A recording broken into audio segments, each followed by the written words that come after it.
This is why pepper grinders are You just want to go.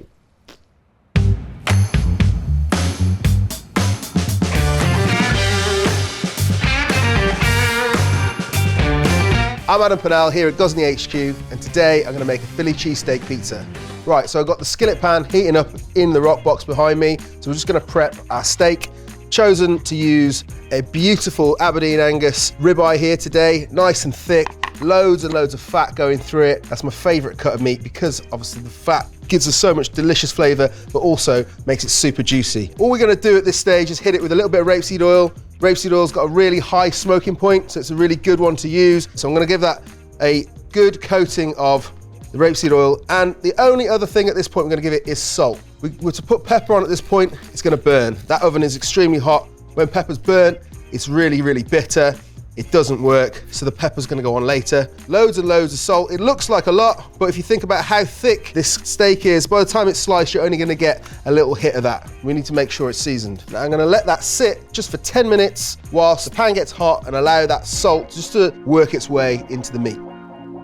Okay, so this has been resting for around about 10 minutes now, and with the salt, it's good to go into the oven. Check the skillet with the thermometer, and we're looking at around 300 degrees, which is perfect.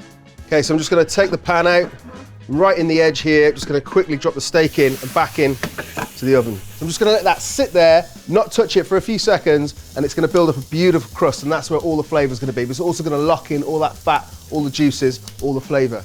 Okay, so it's been there for about 30 seconds. We're gonna drag it out. Just gonna flip it over.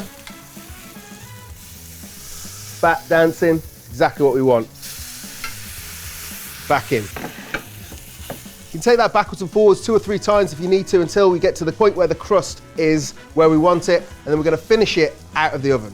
Okay, I've got enough crust on there now, just starting to catch on the edge, so it's time for that to come out.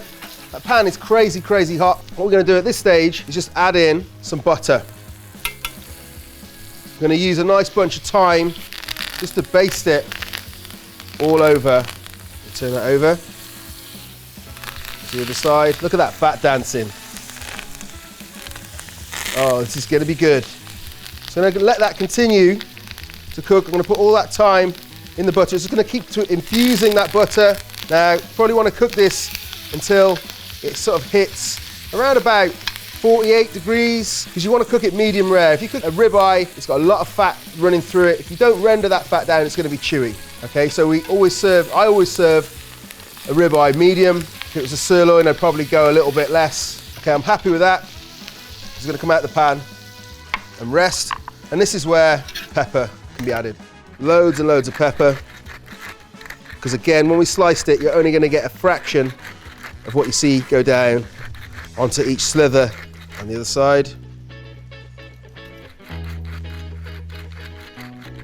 So that needs to rest for at least half the amount of time that it cooked for, which is probably around about 8 minutes, so at least 4 or 5 minutes, which just gives us just enough time to build the pizza. Right, I'm going to stretch out my dough on a floured board. You'll find the recipe for this one on the Gozney website. And stretch it out nice and thin.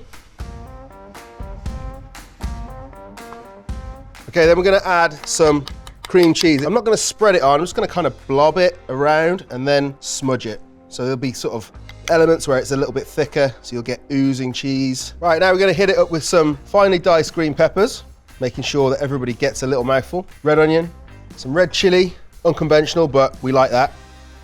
It looks so vibrant, that's what I love about this pizza. We're going to go in for some cheddar and a little hit of mozzarella because I just can't help myself. Flour up the peel and straight into the Roccbox.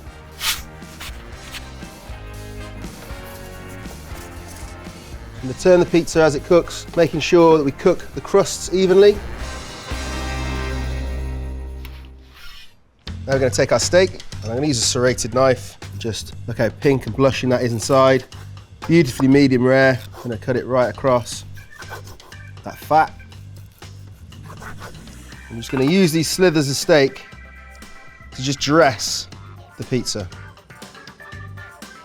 You've got to go crazy with the steak because you want more than one bit in every mouthful. We're just going to finish that now with a little bit of the juices from the pan, that thyme butter with all those steak juices. I'm going to drizzle that all over. And there we have Philly cheesesteak pizza. Right, all that's left to do is cut this up and have a taste. I'm covered in beef fat, sweating a little bit. I don't care, I can't wait to taste this. It smells and looks incredible. Oh, the cheese ooze. Trying to like not leave anything on the board. You see that cream cheese underneath, beautifully cooked ribeye, the peppers, chili. Match made in heaven. Recipe's on the website. Have a go.